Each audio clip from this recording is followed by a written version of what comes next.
2. Um corpo de massa 0,5 kg está em repouso em um ponto A de um plano horizontal, quando passa a agir sobre ele uma força de intensidade de 5 newtons, direção e sentido indicados em escala na figura. Sabendo-se que a intensidade do atrito entre o corpo e o apoio é constante e vale 50% da normal, determine a velocidade com que o corpo passa pelo ponto B. E ele também dá o valor da gravidade. Certo? Então vamos com calma. Primeira coisa, o corpo está em repouso. Velocidade inicial igual a 0, ok? De novo. A força de atrito é 50% da normal. O que significa isso? 50% é 50 sobre 100 vezes a normal. E 50 sobre 100 é 50 dividido por 100. Dividir por 100 é voltar duas casas com a vírgula, então é 0,5 vezes a normal. É como se o nosso coeficiente de atrito, lembra do μ? Ele valesse 0,5. O que mais? Ele quer saber a velocidade com que o corpo vai passar pelo ponto B, que está a 3 metros de distância do ponto A, certo? Aí, a gente tem a força F agindo sobre ele nessa direção estranha. Porém, ele disse que essa figurinha aqui está em escala e cada quadradinho representa 1 newton. Então, o que a gente vai ter que lembrar? Decomposição de vetores. Qual a ideia? É como se a gente iluminasse ele com uma lanterna e visse a sombra que forma ali numa parede. Então, a gente tem uma parede aqui na horizontal e uma parede na vertical. Qual é a sombra dele na horizontal? Então, a gente ilumina aqui, o tamanho dele na horizontal é quantos quadradinhos ele está indo para a direita. Ele está indo 1, 2, 3, 4 quadradinhos para a direita. Isso a gente chama de fx, é o F na direção horizontal. E a gente pode fazer a mesma coisa na vertical para fechar o triângulo, né? Vai ter 3 quadradinhos para cima, que é o F na direção vertical. E faz sentido, né? Porque se aqui é 4, aqui é 3, a hipotenusa é 5, um triângulo pitagórico, bonitinho do jeito que a gente já conhece. Ele falou que a intensidade da força F era 5, então tá tudo batendo. Aí ele também deu a massa, que era 0,5 kg, e ele também deu a gravidade, que era 10 metros por segundo ao quadrado.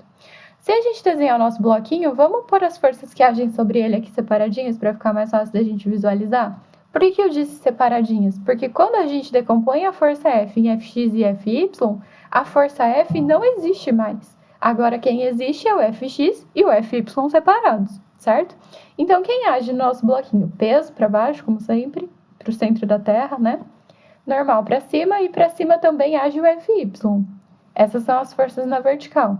E na vertical ele não se movimenta, igual aconteceu no exercício anterior. A gente só tem movimento na horizontal. E quais são as forças que agem na horizontal? Na horizontal a gente tem o Fx empurrando ele para frente, que é a parte da força F, e atrapalhando a gente tem a força de atrito. Então essas são todas as forças que agem no nosso bloquinho. Na vertical a gente sabe que está todo mundo se cancelando, porque a força restante é igual a 0, mas o que isso significa? Isso significa que todo mundo que empurra para cima tem que ser igual a todo mundo que empurra para baixo. Ou seja, a normal mais o Fy, todo mundo que empurra para cima, tem que compensar o peso, que é quem está empurrando para baixo. Então, normal mais Fy é igual ao peso. Por que isso é útil? Porque eu vou descobrir o valor da normal. Porque eu sei o valor do peso e eu sei o valor do Fy. O Fy vem aqui do gráfico, eu sei que ele é 3 e o Fx era 4, né? E o peso a gente sabe calcular, m vezes g, vou calcular aqui no cantinho. A massa é 0,5, a gravidade é 10, 0,5 vezes 10 dá 5 newtons. Então eu consigo descobrir a normal. Mas por que eu estou descobrindo a normal? A normal é inútil. Não é inútil, gente. Aqui a normal vai servir para a gente substituir naquela relaçãozinha e calcular a força de atrito.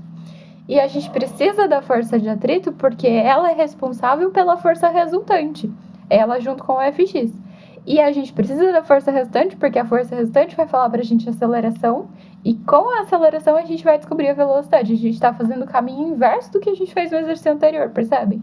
No anterior a gente tinha as informações para achar a aceleração e a gente queria saber a força no final. Aqui não, aqui a gente quer a aceleração para poder calcular a velocidade no final. Tudo bem? Então, continuando. O 3 eu vou passar para o lado de lá subtraindo, vai ficar 2 newtons, já fiz direto. Aí eu vou pegar esse 2, substituir aqui. Eu chamei essa equação de asterisco porque não ia caber para eu fazer a conta aqui do lado. Então eu vou escrever aqui, ó, substituindo em asterisco, significa substituindo nessa equação aqui.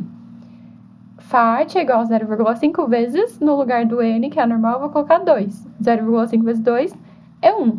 Então a força de atrito vale 1 newton. Aí a gente vai analisar na horizontal. Na horizontal, a força restante é igual a massa vezes a aceleração. A força restante é quem ajuda menos quem atrapalha, portanto, é o Fx menos a força de atrito. O Fx vale 4, que a gente tem aqui do nosso esqueminha. A força de atrito vale 1, então vai ficar 4 menos 1. A massa a gente já sabe que é 0,5, vamos calcular a aceleração. Então, 3 é 0,5 vezes A, passo 0,5 dividindo. Para dividir com número com vírgula, a gente tem que igualar as casas decimais.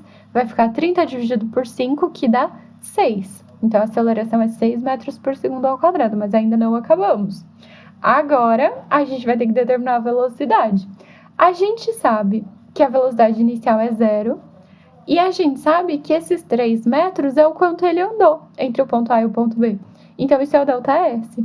Percebam que a gente não tem tempo. O que a gente vai usar? Vocês vão usar Torricelli. Então, o V ao quadrado é o que a gente quer descobrir. Velocidade inicial ao quadrado é 0. 2 vezes a aceleração é 6. E o ΔS é 3. 0 ao quadrado é 0. Então, aqui não vai mudar nada. 2 vezes 6 é 12, vezes 3, 36. V ao quadrado é 36. Que número ao quadrado dá 36? 6. Então, a velocidade é 6 metros por segundo e essa é a nossa resposta do exercício 2.